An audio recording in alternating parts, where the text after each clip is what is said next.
I was, yeah, I had my own, I had a couple places I was doing that, but since I've been working full time with the schools, I just don't, my days pretty much 10, 11 hour days. It's a 45, 50-minute drive one way from say to school.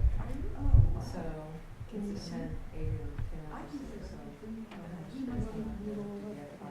About the only time I get to do it when I'm teaching the students about it, when I'm doing the camp therapies and stuff, I kind of travel, I like to do that.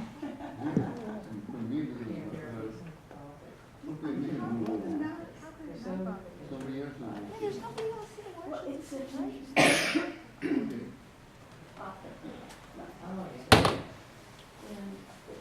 She has to move over farther than that. John, like. Oh, I like it where you are. Our meeting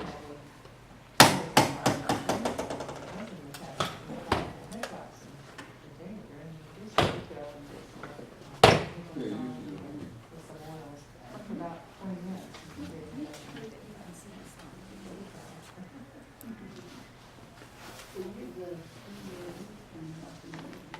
I know, I saw that. I was hoping I can go. We probably Yeah, Saturdays the very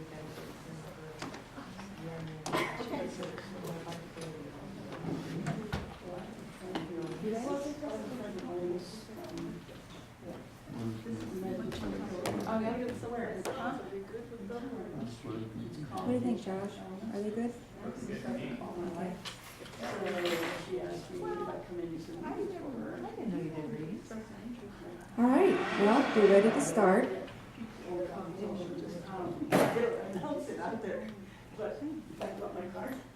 We're ready to start. So thank you for being here.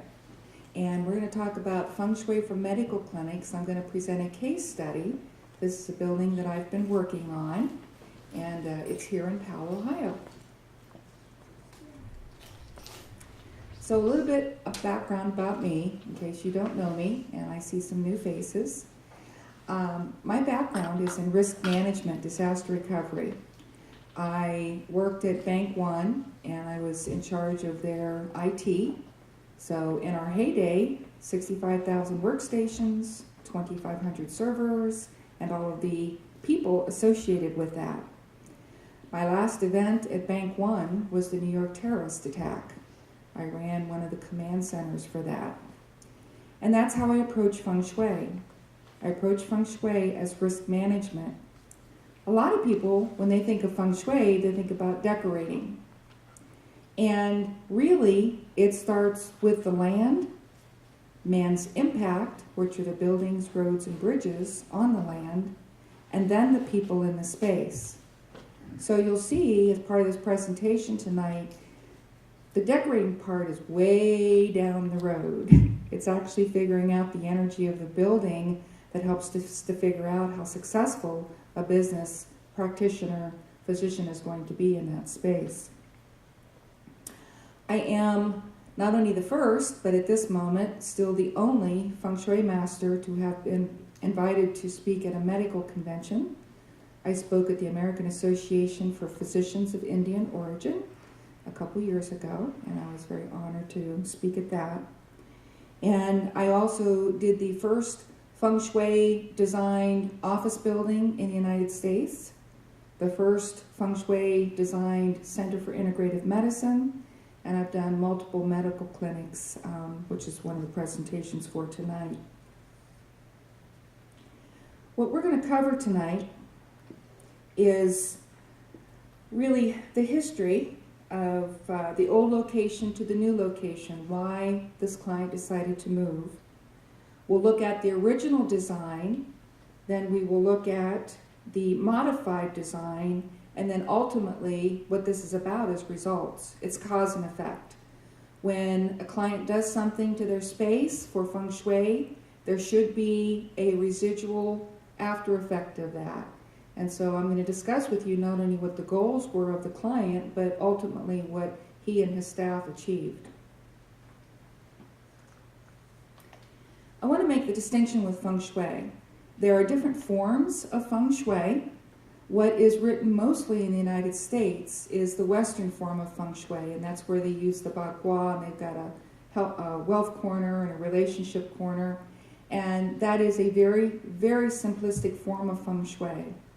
The type of Feng Shui that I do is known as classic Feng Shui. It's actually based on formulas. It's on algorithms.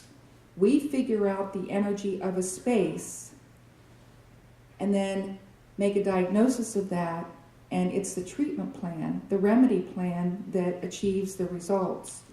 So where for this group, as physicians, your patients come to you, I go to the building. I'm the building doctor. So that's, with Feng Shui, it works holistically. So we don't segregate, a relationship corner.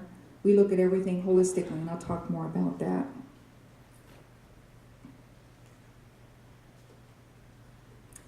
So I started working with this client in 2008. Physician, and there was some health issues. And when I worked with his house, he pretty much saw immediate results. You have, as one of your handouts, a letter of reference from him where he says they did the remedies and they were very simplistic, but they had very profound effects. So they started thinking about their working environment, and in this case, his practice, and said, is there anything you can do with my medical clinic? And it's like, don't know what we don't know at this point, not until we do the energy analysis, and when we do, then we can hopefully make a difference. And what I mean by that is, once the remedies are in place, like I said, it's cause and effect. So we started working together in 2008. He saw a difference. Then we started searching for new space, and I'm going to give you some examples of that. And then ultimately in 2013, they purchased this building. And that's where you're going to see the before blueprint and then the current blueprint, which is actually the renovation that took place. We coined a phrase, manage your environment consciously or unconsciously, it manages you. This podium is an example. It feels like solid wood. In fact, it's resonating molecules of energy. It's how that energy works together or doesn't work together that makes the difference. And we use a process called the 5 elements: fire, earth, metal, water, wood. And we look at how much or how little of those elements are in place by the numbers that they represent. And when you see the patterns of numbers, you can tell how someone is going to experience a space. So this is the complex that they were in when I started working with them. Where the red arrow is, that is the north side of this complex. But, as usual, when you do the calculations, you can take a look at that complex and where their building is, and is it the most successful or the least successful building? Well, as I said, the red arrow is where they were located, and the building across the hall from them, across the parking lot, is the south building. From the algorithms, from the physics that takes place, we could tell that the building across the street was going to be a lot more successful than their building. No coincidence, that's the building that has the cars in front of it all the time. But I took this picture on a Saturday, but if you went in there during regular office hours, the building on the south was always packed. Well, they were being very successful. They didn't want to move. So the client said, well, take a look at my building. So I did, and when I ran the numbers, what I found is he had one part of the building as a suite, and then there was a law firm that had the other part. And when I do the diagnosis, I sit and talk with the client, and I say, here's what's going on, here's how you're experiencing the space, this is when it started, this is when you can expect something else to happen, and they'll be like, did you talk to my neighbors? And it's like, no, I did the numbers. This is what it shows. And usually it's very good confirmation of how they're already experiencing the space. In fact, the law firm was very successful. My client was pretty successful, but there were some challenges with this because the way the numbers, the way the patterns are, this building in the center of it had terminal illness energy. Now, for a business, terminal illness means you take 2 steps forward and 4 steps back, okay? There's always some type of breakdown. terminal illness for his practice also meant that he was attracting patients that were having more chronic type situations and typically older clients. Well, he is an osteopath, and so sports medicine is his specialty. And that was one of the challenges, was that, there was always, these type of patients, which he was glad to help, but he also wanted to help some of the younger people. Well, with that type of energy, that's not the type of people he was attracting. Also, the Northeast, and I'll explain more about this, Northeast represents youth. The energy in the Northeast of that building was very poor. So what that meant was him wanting to attract younger patients really wasn't going to happen. So when I sat down and talked with him about this, and I said, here's what's going on, and revenue, and all kinds of things, and he was like, yeah. Is there something you can do? And the answer is, yes, there is something we can do. So at that point, they weren't planning on moving. At that point, they were planning on staying here. So we went ahead and did the remedies for the building and made it the best it could be. But knowing that there were some obstacles with it, that practice was never going to get to the point where he wanted it to be, we started putting out a search to look at what are our options. And so we started to do some exploration.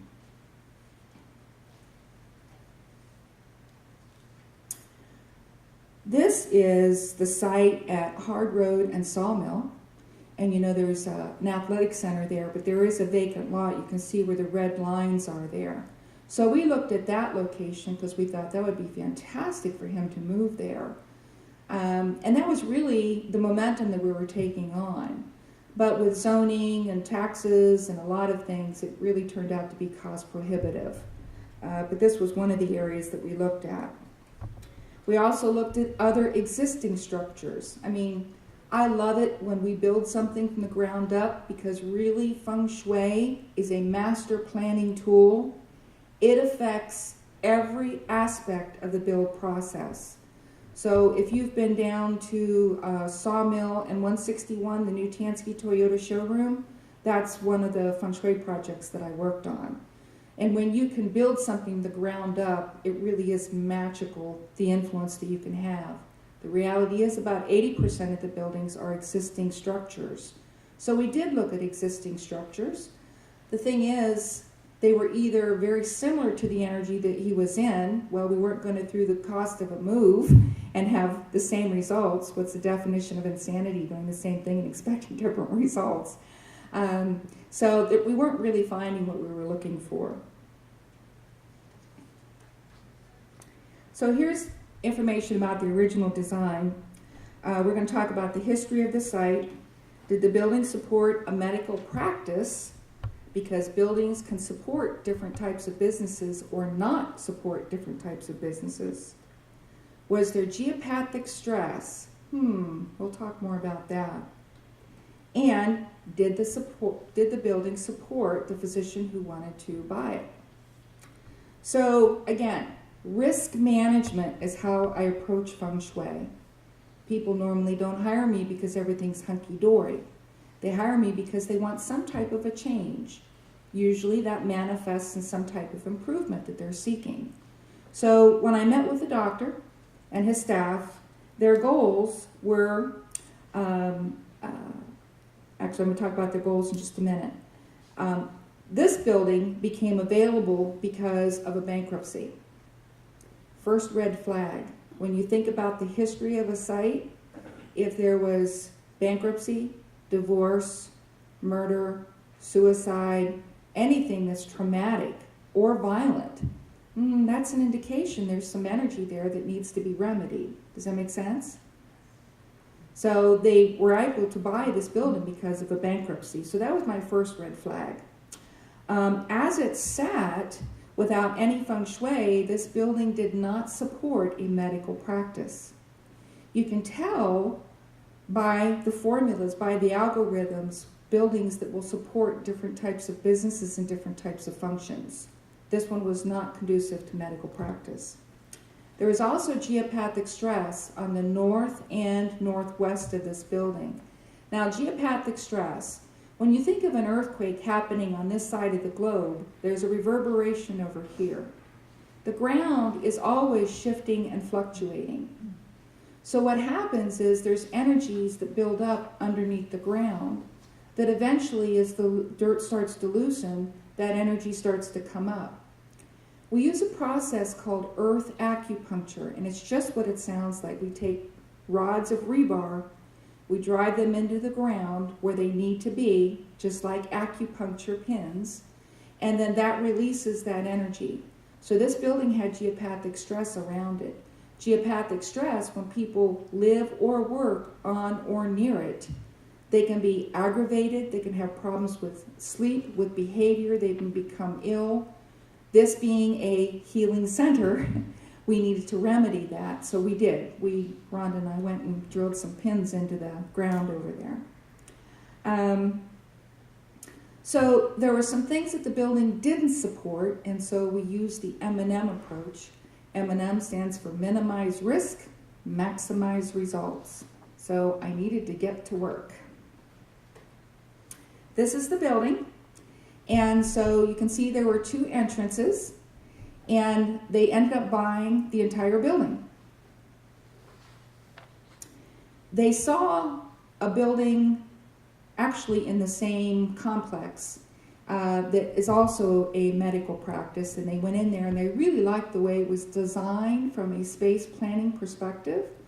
So they hired a space planner / designer to come up with a floor plan for them. The floor plan turned out pretty much to be a mirror of what it is that they saw. And then they pulled me in and said, what do you think about this? And so when I raised some of the issues, they said, well, if you had a blank slate, what would be different? So that's how we approached it, was a blank slate.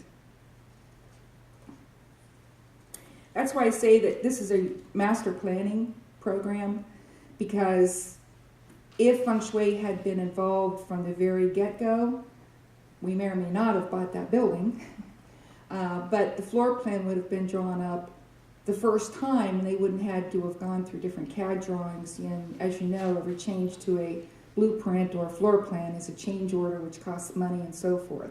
So involving Feng Shui from the very beginning is a very wise thing to do. So here's the building as it was drawn up. One of the first things that you'll notice is the red line. That's the front entrance that we chose to use coming into the building. And as a patient enters, they're blocked by the way it was designed. It also has a lot of straight lines, a lot of angles, which are actually not conducive to healing. So the patient flow is blocked. The treatment room that they have in the north, remember I mentioned geopathic stress on the north side. So although we did remedy it, preferably we wouldn't want a treatment room on the north side because they're not going to have as profound a healing experience. Also, this physician offers chelation services. And so the big room in the back, that was for chelation. Well, the restrooms were clear at the front corner. So chelation, if you're not familiar with that, it's where fluids go into an IV, and typically people need to go to the lab. And so I wanted the restrooms closer to where the chelation treatments were going to be taking place. Also, you'll notice in the front corner where the oval table and the round chairs are, that's where they were going to put the kitchen lounge, which was the front corner of that building. And really, that was a very much underutilization because the building has money energy. The kitchen was in the money energy. Not a good utilization of that. So once I talked to them about these observations and several others, they said, go ahead and act as though you have a blank slate and do some redesign. So I worked with the space planner on that. Now, it's noteworthy that all buildings in the entire world fall into one of these categories. Wang Sha, Wang Sui. Now, this is determined by when a building is constructed and the numbers that are associated. Wang Sha, Wang Sui means good earth, good water. A building, whether it's your home or your office, that has good earth energy means it supports relationships and it supports health. Feng Shui, like Feng Shui, supports water. Well, water is tools, prosperity, support in the world, travel. When you live or work in a building that's Feng Shui, you have happy, healthy people who are affluent, most desirable of buildings. This building, based on the numbers, comes out to be what's known as double sitting. Double sitting means double earth. Double earth means it took from something. So double earth supports health and relationships, great for a healing center. Doesn't support water, which means this isn't going to flow the way you want it to. Well, that's kind of why we're in business, is there has to be some money flow to support the research, to support everything about it. So this was a building from yet another level that necessarily did not support a business. The next category is double facing. Double facing means double water. Again, double, it took from somewhere. Double water means prosperity's there, but it's at the cost of health and relationships. Most businesses, when they're in a double-facing building, it's about the bottom line. They'll salvage the bottom line by letting people go. Morale is very low. For people who live in a double-facing house, they may be happy and healthy, but they're living from paycheck to paycheck. That retirement investment is never going to come to fruition. And then there's a reverse structure. Again, this is based on calculations and compass directions. It's the reverse of everything you want. It doesn't have earth, so health and relationships aren't there. It doesn't have water, so the prosperity's not there. We live in neighborhoods where people move into houses and people move out, and people move in and people move out. You've seen the strip malls where the businesses come and the businesses go, and they get graffiti on it. I've worked with police departments, I've worked with fire departments, and actually neighborhoods that have mostly reverse buildings are the ones where the drug abuse, self-abuse, physical abuse start to congregate. And then a locked building is another story. But if you remember when Donald Trump was almost bankrupt, he started working with classic Feng Shui, and now he's back to being a gazillionaire. So Mr. Trump is very familiar with the different types of structures. For this case study, this is a double sitting building. So it supports health and relationships, but it didn't support money. So knowing that, we have to acknowledge what needs to be acknowledged. Sometimes we don't like what we have to hear, but once we know there's an issue, then we can put a plan of action together.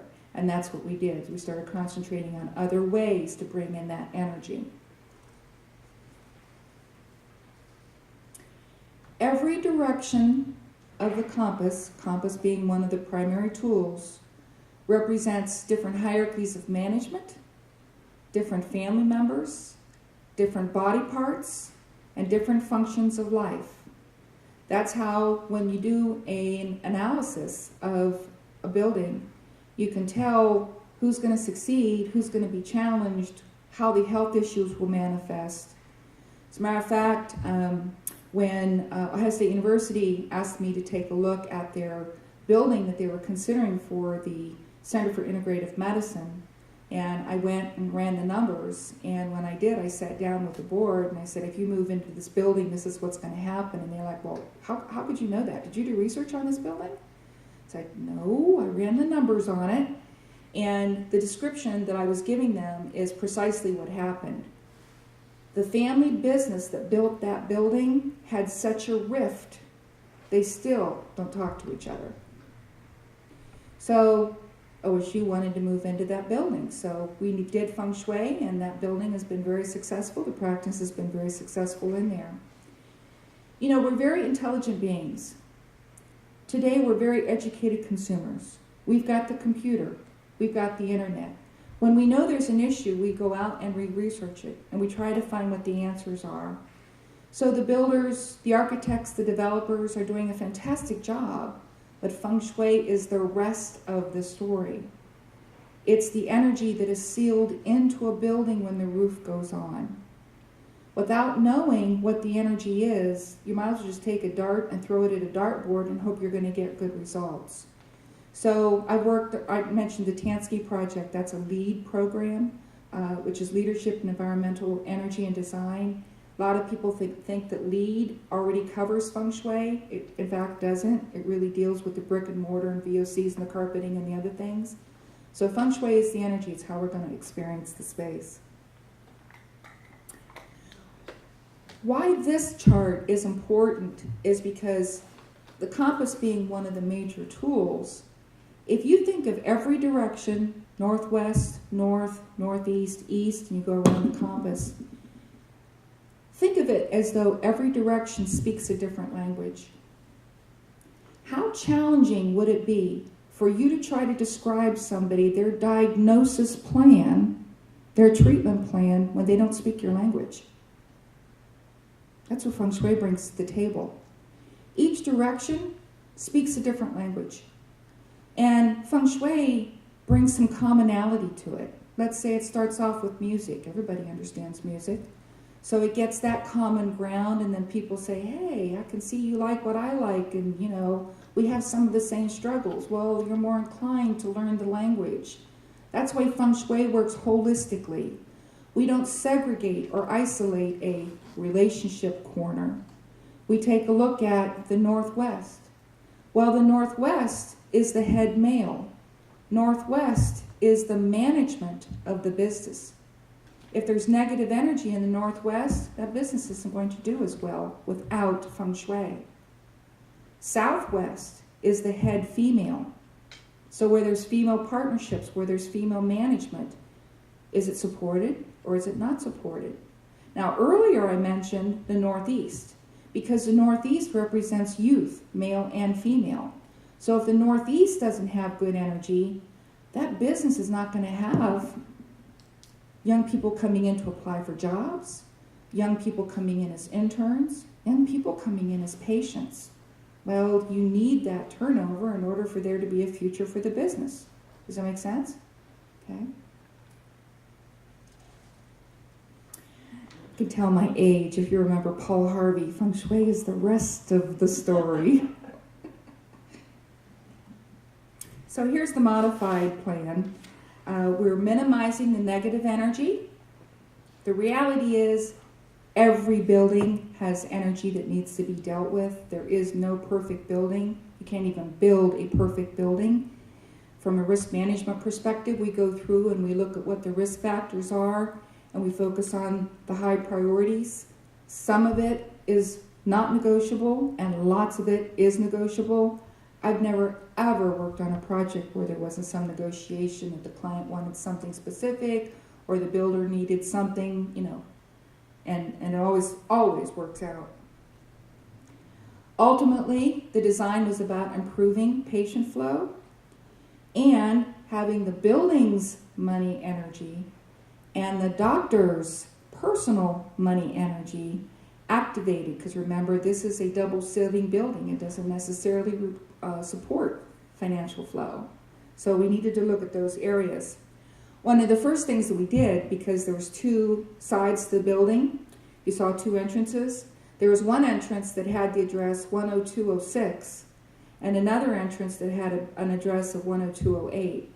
I suggested that they go with 10208 because 8 plus 2 is 10, plus 1 is 11. 1 and 1 is 2.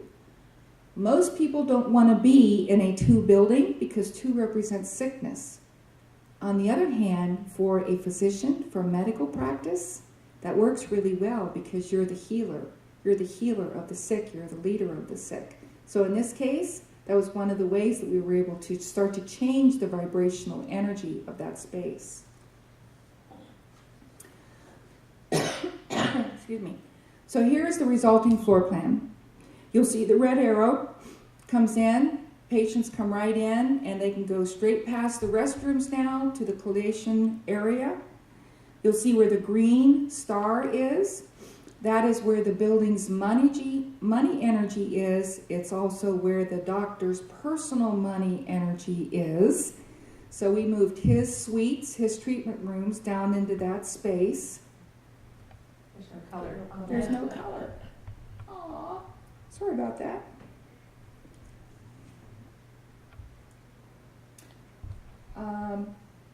Well, you can tell where the front entrance is, and so you can see now there's a clear path going back to the back halation area. The second treatment room on my side, that's where the green star should appear, and that's where the building's money energy and the doctor's money energy, we were able to have that overlay, which is very powerful. So where the building itself was lacking water, was lacking prosperity, we were able to incorporate it from the inside. So not only did the patient flow open, all of the finishes and all of the paint colors, we were able to customize those for that building so that all remedies that we needed are in place. If you go to this building, you'll notice that there's really a flow of the colors. And so it is self-remedying, and the patients absolutely love it. Absolutely love it. You'll notice too, now there is a mix of straight lines and curves. So you'll see the circle in the middle. That's actually a ceiling configuration that we did to create a round flow. Really, really improved it. And I'll show you a picture here in just a moment. Natural light. I'm sure you're aware of studies that have been done for natural light to maximize that. It actually increases student retention about 20%. And when you don't have natural light, then there's other things that can be done.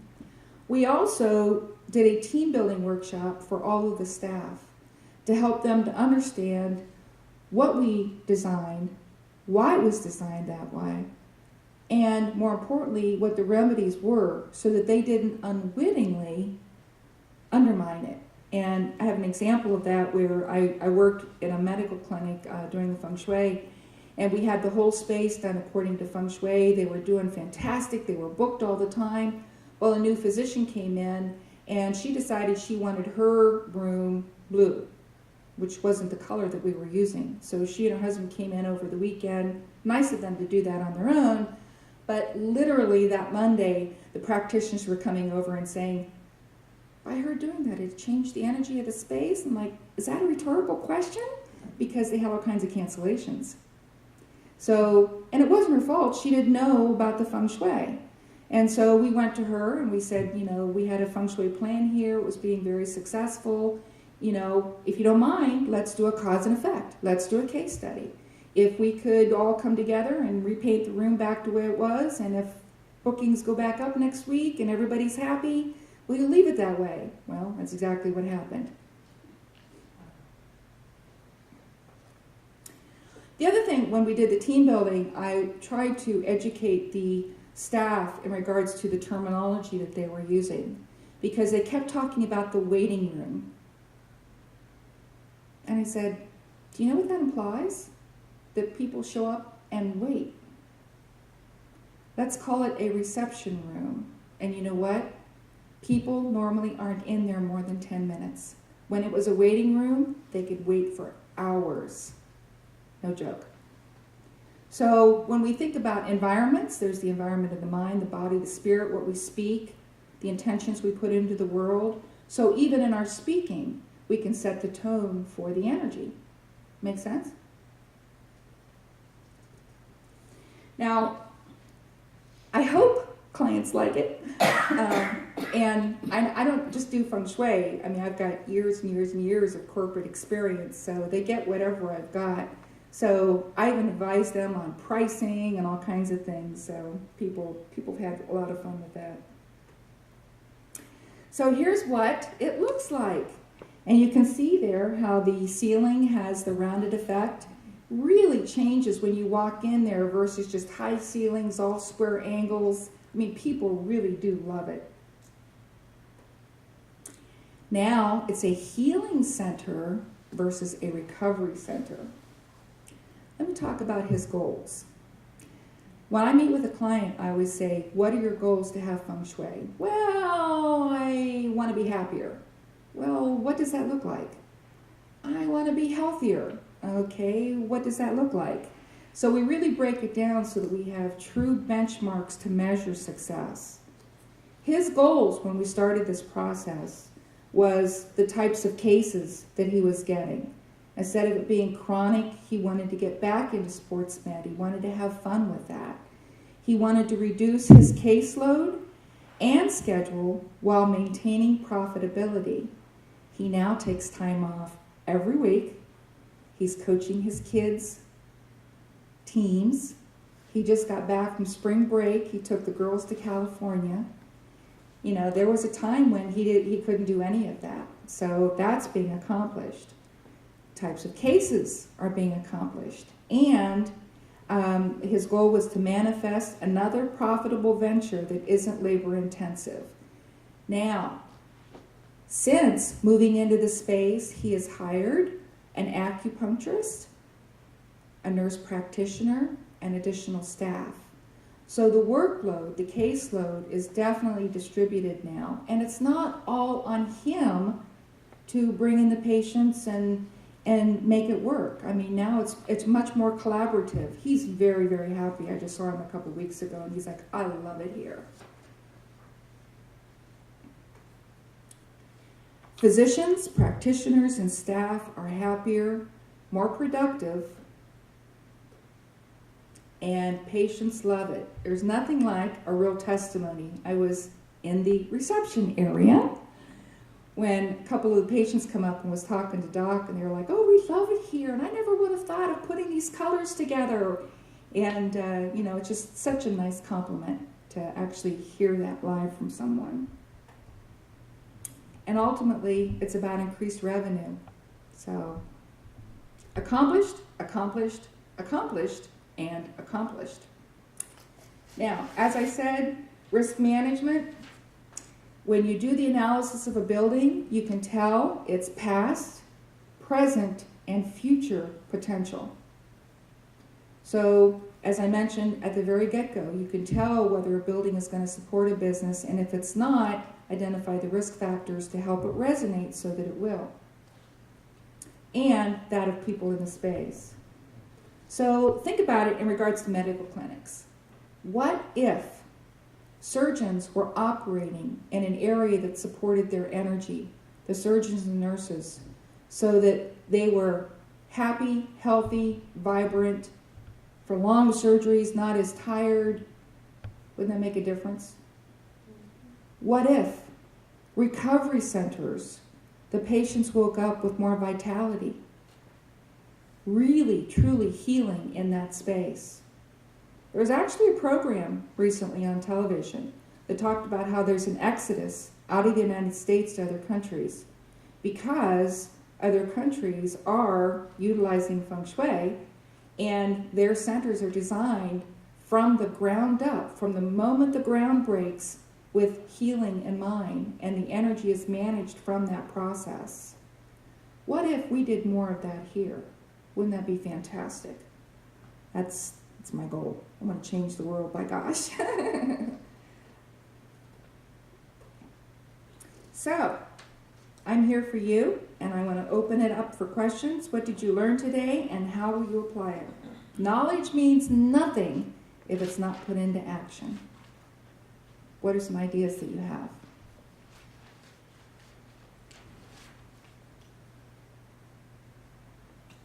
I'll throw in a few ideas.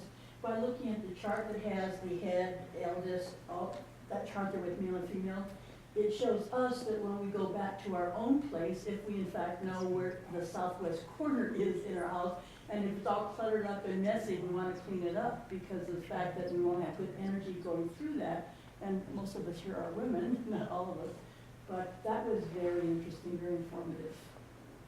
That's a very good point, Sue. So in your own living environment, when you understand where the southwest is as head female, there's a lot of clutter there. If there's pictures there that aren't supportive of females, there's a lot of indicators. So you can go home to your own living environment and clean it up, spruce it up, and you'll do better.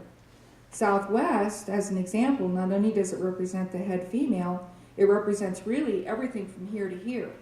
So it's digestion, it's intestines, it's bowels, it's prostate. I'm working with a client now that he was diagnosed with prostate cancer, terminal.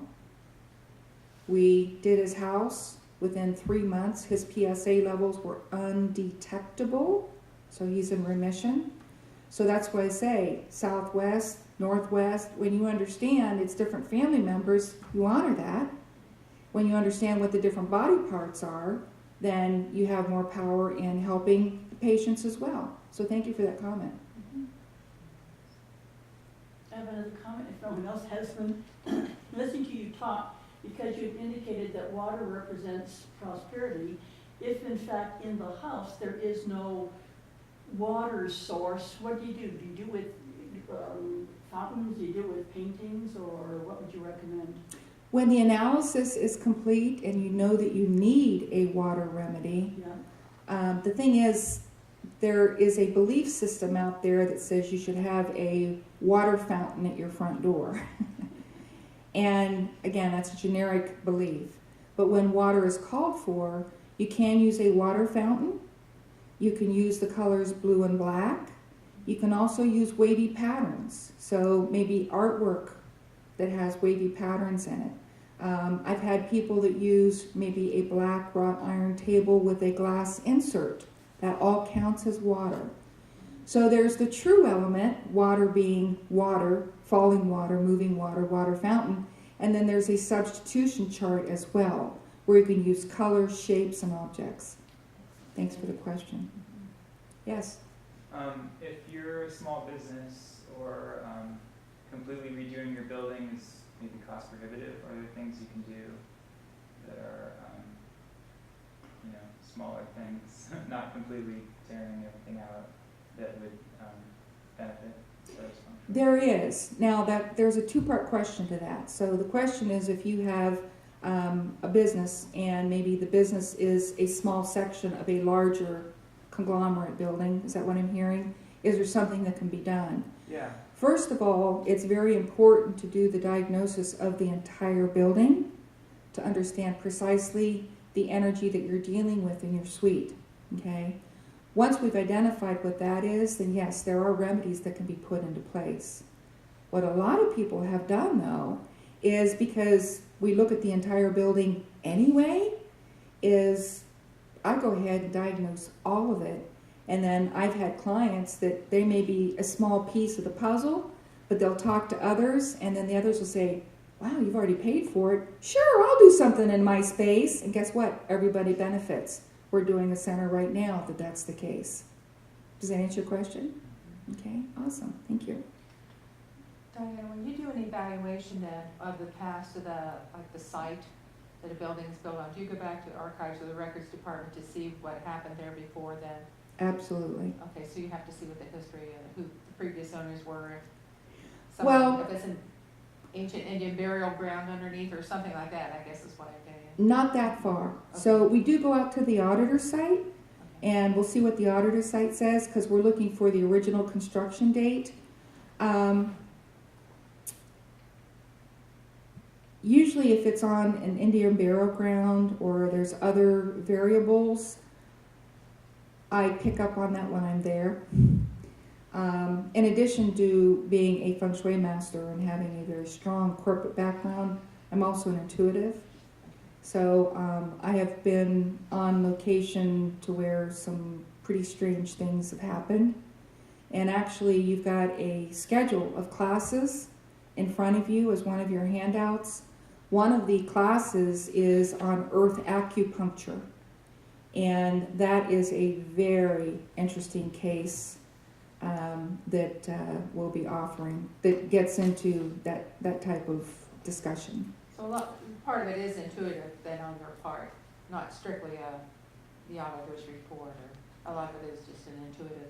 I like to go in with no preconceptions about a space and go in with a scientific mind and run the numbers, and every time it confirms what I'm already getting as soon as I walk in the door. That being said, it's tough being the Feng Shui lady, and people are like, I don't want to invite you over because you're the Feng Shui lady. I need to clean up before you come over. The reality experience the space the way the people experience the space. So I don't want people to clean up, but also I don't just walk into people's homes or walk into people's businesses and start checking off. Oh, that's not honoring the people or the space. So unless I'm engaged to come in and do the feng shui, then I come in with my Sherlock Holmes glasses on. Otherwise, I'm off.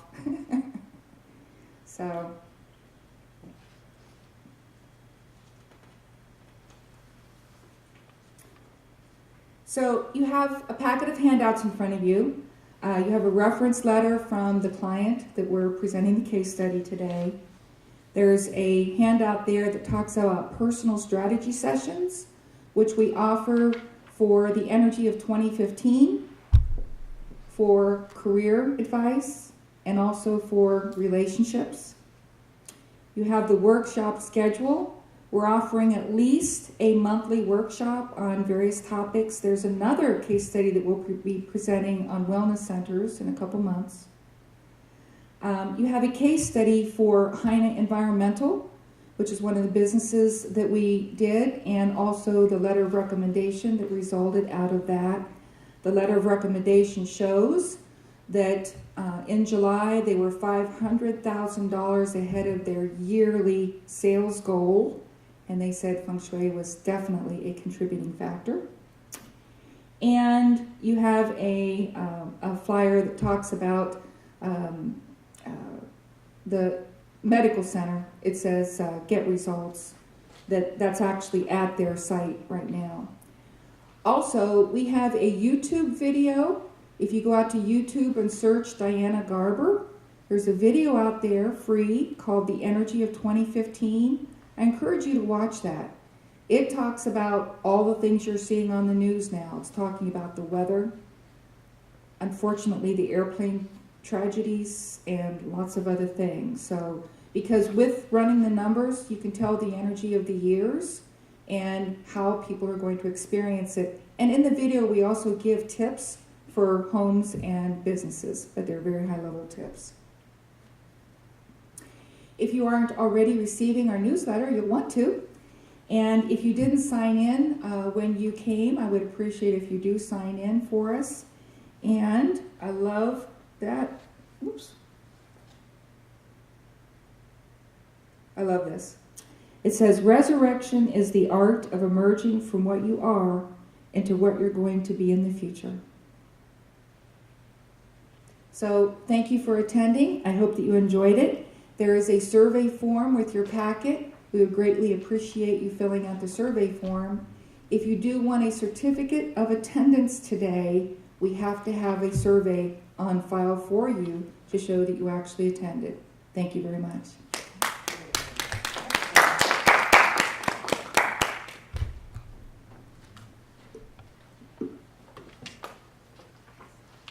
And I did it all without coughing. I just got back from California.